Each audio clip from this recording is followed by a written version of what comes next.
The mirror that looks back. What if reality only exists because you're looking at it? This question, seemingly abstract, touches the very heart of the observer paradox, born from the strange and meticulous world of quantum physics. This paradox stretches beyond laboratories and equations, reaching into the deepest corners of philosophy, perception, and existence itself. It asks us to consider a world where observation does not merely reveal reality, but perhaps shapes it. Imagine standing in front of a mirror, seeing your reflection. Now imagine that the mirror only becomes a mirror when you stand there to see it. Otherwise, it remains blank, waiting. In a way, the universe itself may act like that mirror. When observed, it takes form. When unobserved, it lingers in a state of infinite potential. This is the paradox that has puzzled scientists, philosophers, and poets alike. Is reality truly independent, or does it quietly depend on our attention? The most famous illustration of this idea comes from the double-slit experiment in quantum physics. Particles, such as electrons or photons, are fired at a screen with two slits. When no one observes which slit a particle passes through, it behaves like a wave spreading across space, creating an interference pattern. But the moment an observation is made, the particle behaves like a tiny, solid dot, as if it knows it is being watched. Observation, it seems, determines outcome. It's as if the universe is not a fixed stage where events unfold, but a canvas that paints itself in response to the gaze that falls upon it, like a story completing itself only when someone is reading it. The world, at its smallest scales, behaves as if it waits for us to witness it before settling into reality. If observation influences reality at the quantum level, what does that suggest about the world we live in, where billions of conscious minds move and interact daily? Could it be that consciousness is not merely a bystander in the unfolding of the universe, but a subtle, shaping force? This notion challenges everything we assume about an objective, independent reality. It blurs the line between science and philosophy, questioning the very existence of a world that is unaware. It's an unsettling thought. Perhaps the universe, in all its vastness and complexity, only fully exists because there is something, somewhere, watching it.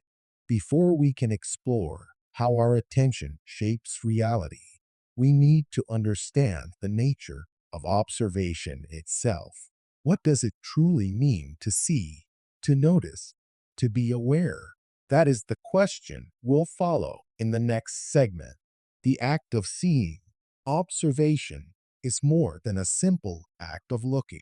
Human consciousness transforms perception into a complex, active process.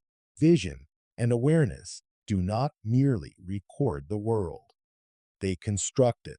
Every sight, sound, or sensation is filtered, interpreted, and reconstructed by the mind. The world we see is always our version of it. When we ask whether reality needs us, we must first ask whether we understand the act of observing at all. Our minds are not passive instruments. They are architects of experience, building a coherent world from fragments of light, shadow, and memory. Consider how the brain processes vision. Light enters the eye, hitting the retina, which converts it into electrical signals.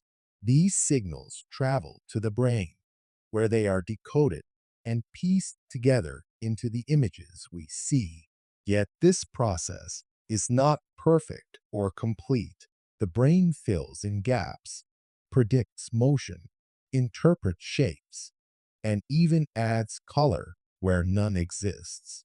Even in darkness, the brain continues its construction, dreaming reality into being. Sound is similarly reconstructed. What we hear is filtered through expectations, memories, and context. Touch, taste, and smell follow the same pattern. The world is not an external object we access directly. It is a projection, a personal simulation shaped by consciousness. If every observer experiences their own mental version of reality, what becomes of objective truth?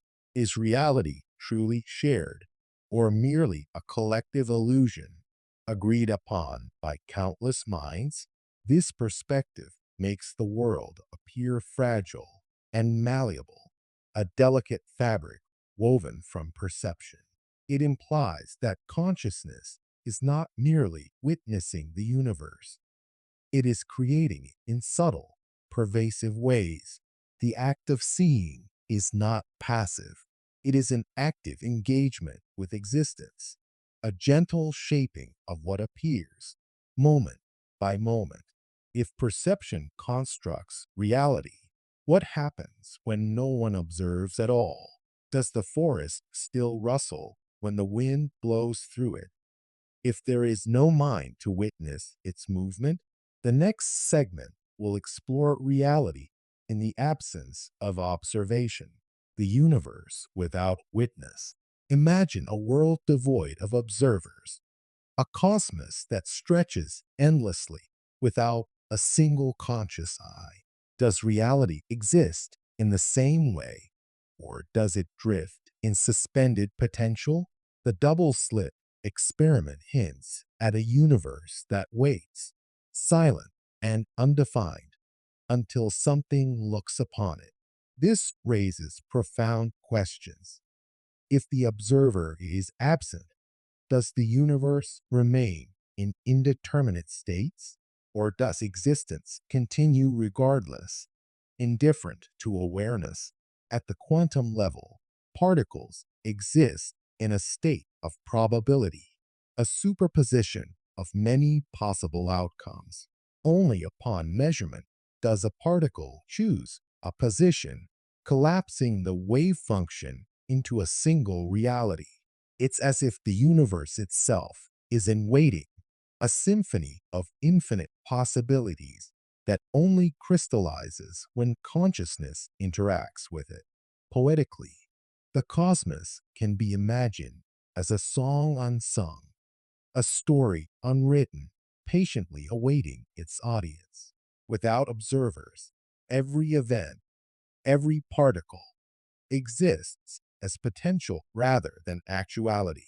Observation, therefore, is not just an act of noticing, it is a moment of creation. If reality requires an observer to collapse potential into actuality, then consciousness is not a byproduct of the universe. It is an essential participant. The idea challenges the conventional notion of an objective world, revealing a cosmos that is participatory, responsive, and intertwined with perception itself. Philosophers and mystics have long hinted at this, centuries before quantum physics confirmed it. From Berkeley's idealism, asserting that to be is to be perceived, to Eastern philosophies that speak of the universe as consciousness in motion. In this light, reality is not a static stage, but a dynamic interplay, brought forth into being by awareness. If observation gives birth to reality, we must ask, who or what was the first observer? The next segment turns inward, exploring consciousness itself as a fundamental feature of existence. The conscious universe. What if consciousness is not confined to humans or even living beings, but is a property woven into the fabric of the universe. Could the cosmos itself be aware, dreaming galaxies and stars into existence? This is the question posed by Panpsychism, a philosophical view suggesting that consciousness is a fundamental aspect of all matter. It stretches the observer paradox to its grandest scale. The universe may not merely contain observers. It may be consciousness itself manifesting in myriad forms. Panpsychism proposes that all matter possesses some degree of awareness, however rudimentary. Even atoms and particles might experience existence in their own way. Some physicists, like Max Planck, hinted that consciousness is not emergent but primary, that matter and mind are inseparable aspects of the same reality. Imagine the cosmos as a vast mind, each star, planet, and particle of thought, a reflection, a way for the universe to witness itself. We, as conscious beings, are small nodes in this expansive network, localized expressions of a universal awareness. This perspective redefines the observer paradox. Reality does not need you to exist independently because you are a part of a greater consciousness that has always been observing, always being. The paradox dissolves. You are not merely watching the universe. The universe is watching through you, with you, and as you.